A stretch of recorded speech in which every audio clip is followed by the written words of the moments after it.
असेल त्यांच्या हत्येचा कट रचला गेलाय राजकीय विरोधकांकडून असं म्हणतात. काय नेमकं उत्तर असणार आहे?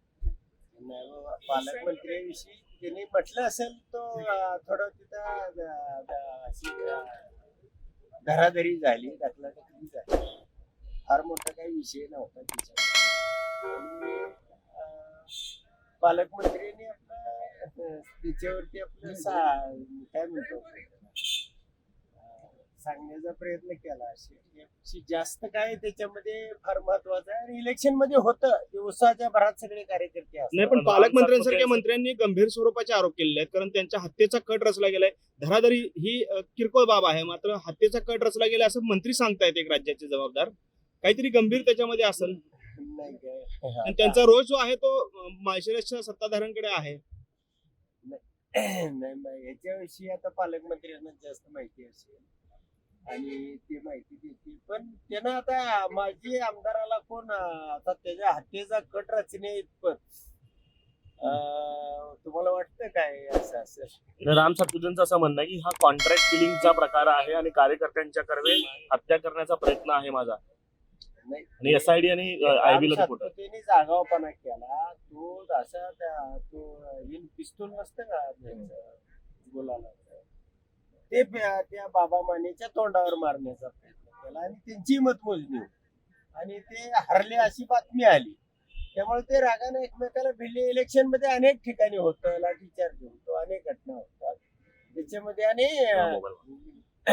मुरताडाला कोण मारणार, आता कशासाठी मारायचं? पण मग राजकारणामध्ये ही संस्कृती कुठेतरी वाढते किंवा जोपासली जाते का? आणि त्याचं अशा पद्धतीचं त्याचं समर्थन होऊ शकतं का? नाही, पालकमंत्र्यांनी भीती घालण्यासाठी म्हणजे रामभाऊ सातपुतेना जे कार्यकर्ते अंगावर आले त्यांना भीती घालण्यासाठी पालकमंत्री बोलले. नाही, पण सर त्यांचं असं म्हणणं एसआयडीचे रिपोर्ट आहेत, आयबीचे रिपोर्ट आहेत आणि राज्याच्या गुन्हा देखील दाखल होतो. आयजींनी या सगळ्या प्रकरणामध्ये दखल घेतलेली असं त्यांचं म्हणणं आहे. तुम्ही जे म्हणताय ते फक्त मोगम आरोप आहे असं म्हणताय, पण त्यांच्याकडे म्हणणं आहे की गुप्तचर यंत्रणांचा रिपोर्ट आहे. कराचीचे एनआयएने घेतली काय दखल? आता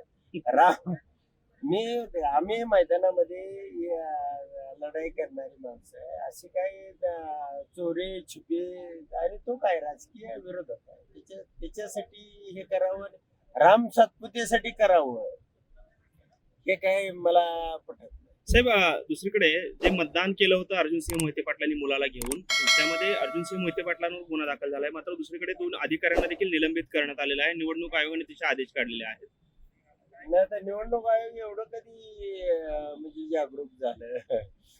सरस त्या पासले काय ते अनगर मधलं एक गाव आहे, तिथं 96% 100% पोलिंग केलं. तिथं काय निवडणूक आयोग झोपले नाही. ते एखाद्याला लहान मुलाला गेला असेल, समजा हट्ट करून गेला असेल, निवडणूक प्रक्रिया बघण्यासाठी गेला असेल, बटन कसे असतात हे बघण्यासाठी गेला असेल. आणि त्यांचाच मुलगा गेला होता ना, इतर कोणी नव्हतं.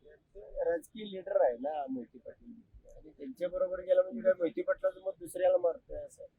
स्वतःचा मुलगा होता, कसं बटन दाबलं जातं, मशीन कशी असते. गोपनीयतेचा भंग होतोय असं देखील त्याच्यामध्ये म्हणतात. आता बापाचं मुलानं पाहिल्यानंतर गोपनीयतेचा भंग होत नाही. आणि जिथं मात्र 100% 96% मतं टाकली की तिथं गोपनीयतेचा भंग होत नाही.